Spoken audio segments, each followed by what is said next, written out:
Hi, it's Steve from PartSelect. Today we're going to show you how to change the hose clamp on your water fill valve. It's a really easy job. All we're going to need is a Phillips screwdriver, a flat blade screwdriver, a 1/4-inch nut driver, and a pair of pliers. Let me show you how we do it. Now before we begin this repair, the first thing we'll do is to disconnect the power to the appliance.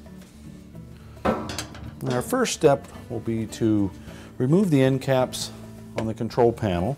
Simply grasp the back of them and lift up, tilt forward, and disengage the little plastic locking tabs and set those aside.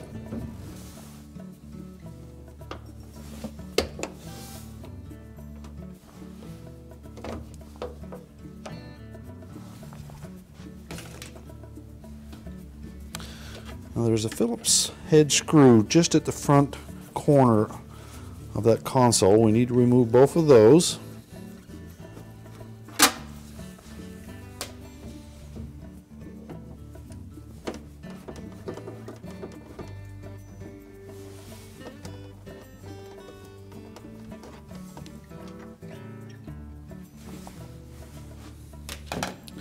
Now with the two screws removed, we'll grasp the console on either side and pull it slightly forward and then tilt it up and back.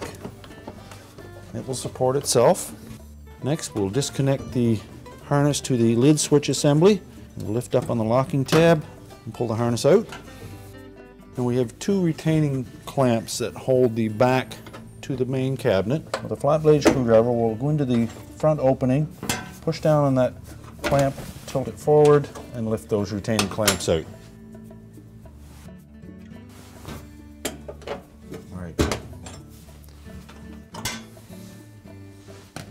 And now we can remove the cabinet from the base and back assembly. We'll tilt the cabinet slightly forward.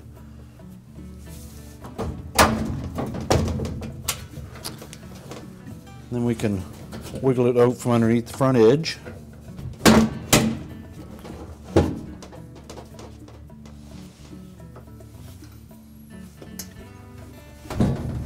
Simply slide the cabinet out of the way. Now with the cabinet removed, we do have access to the fill valve and the outlet hose. So we're going to grasp the original clamp, which is a spring type clamp, compress it, slide it down over the hose. Then we'll peel that hose off of the outlet. We'll remove the old clamp.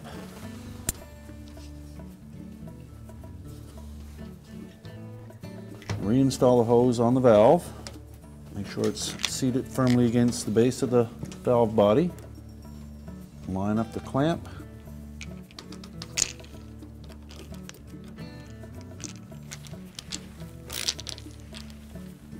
Tighten it securely. And then we're ready to reinstall the cabinet. Now when we reinstall this cabinet, you will note that there's a couple of slots along the rear that match up with two tabs on the base frame. And then there's a lip across the bottom of the front panel that will hook under the front of the washer frame. So the first thing we'll do is make sure that we hook the front in.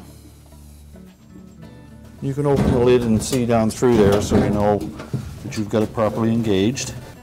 And there's also two little tabs that line the front up as well. Once we have those engaged, we'll make sure that the backs line up. Then we can reinstall the retaining clamps. The rounded portion will go towards the front and the little hook will catch a slot on the back panel. Just take our screwdriver, push them into place.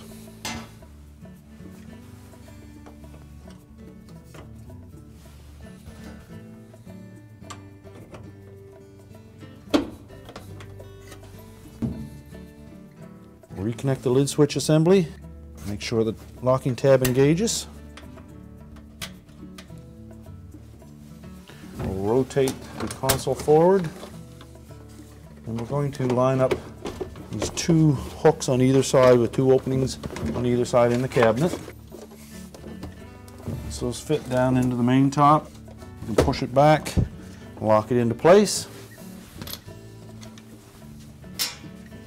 Reinstall the two Phillips screws. These go in on a slight angle.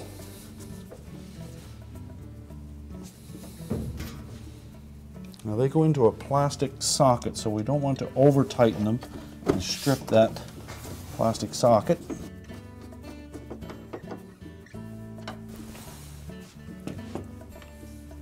We'll reinstall the end caps. There's a tab on the bottom and 2 on each side, and then 2 more on the top.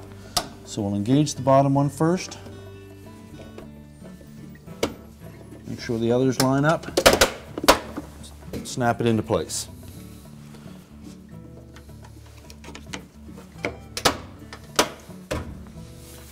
Reconnect the power and our repair is complete.